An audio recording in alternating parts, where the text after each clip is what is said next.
महाकुंभ में मौनी अमावस्या पर देर रात अचानक भगदड़ मच गई, जिसमें डुबकी लगाने आए हजारों श्रद्धालु इसका शिकार हो गए। कई लोग गंभीर रूप से घायल भी हो गए, जिन्हें तुरंत अस्पताल पहुंचाया गया। ऐसा नहीं है कि प्रशासन को श्रद्धालुओं की संख्या का अंदाजा नहीं था।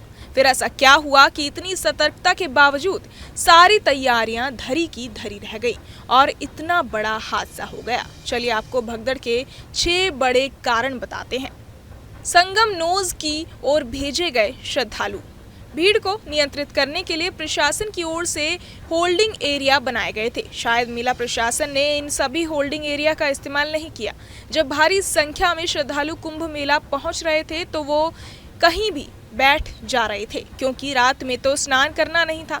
जब श्रद्धालु अलग अलग जत्थों में बैठे हुए थे तो उन्हें रात 8 बजे के बाद ही संगम की ओर भेजना शुरू कर दिया गया। ऐसे में संगम पर रात 9 बजे से ही भारी भीड़ उमड़ी और फिर भगदड़ जैसी स्थिति बन गई। दूसरा, पांटून पुलों का बंद रखना भी गलती। महाकुंभ नगर मेला क्षेत्र में प्रशासन ने श्रद्धालुओं के लिए 30 पांटून पुलों को तैयार किया था, लेकिन 10 से ज्यादा पुलों को हमेशा बंद रखा गया।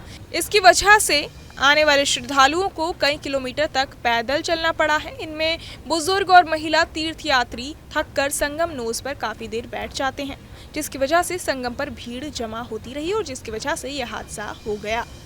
तीसरा, प्रशासन का वन वे प्लान नहीं किया काम। प्रशासन ने महाकुंभ के हर स्नान के लिए वन वे प्लान बनाया था। इसके मुताबिक श्रद्धालु काली सड़क से त्रिवेणी बांध पार कर संगम पर रास्ते से होते हुए संगम नोज तक जाएंगे और फिर अक्षयवट रास्ते से होते हुए त्रिवेणी मार्ग से बाहर निकल जाएंगे। प्रशासन के इस वन वे प्लान ने काम नहीं किया। श्रद्धालुओं की भीड़ संगम अपर मार्ग पर छाई रही। अक्षयवट रास्ते पर बहुत कम लोग गए। अगला, श्रद्धालुओं को रात 8 बजे से भेजना। मौनी अमावस्या के स्नान के लिए देश दुनिया से श्रद्धालु महाकुंभ पहुंचते हैं, इसलिए दूर दूर से आने वाले श्रद्धालु ब्रह्म मुहूर्त में नहाने के लिए संगम तट के निकट जल्दी पहुंच जाते हैं और फिर वहीं सो जाते हैं। इससे जगह की कमी हो जाती है। प्रशासन को उनके लिए संगम से पहले ही व्यवस्था करनी थी, ताकि श्रद्धालुओं को रात 8 बजे से नहीं बल्कि 2 बजे के बाद वहां से संगम नोज के लिए व्यवस्थित तरीके से रवाना किया जाए। ऐसी स्थिति में वो स्नान कर आराम से महाकुंभ मेले से निकल जाते। अगला, सुरक्षा बलों का कैंप बहुत दूर था।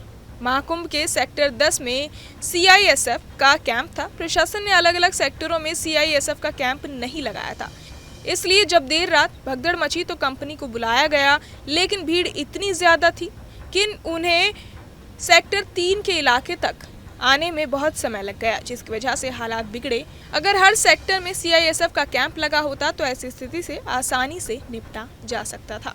बहरहाल, इस पूरी खबर को सुनकर आप क्या कुछ सोचते हैं, हमें कमेंट बॉक्स में जरूर बताएं और बाकी तमाम खबरों के लिए सब्सक्राइब करें न्यूज नेशन। न्यूज नेशन अब व्हाट्सएप पर खबरों के ताजा अपडेट के लिए न्यूज नेशन के इस क्यूआर कोड को स्कैन करें।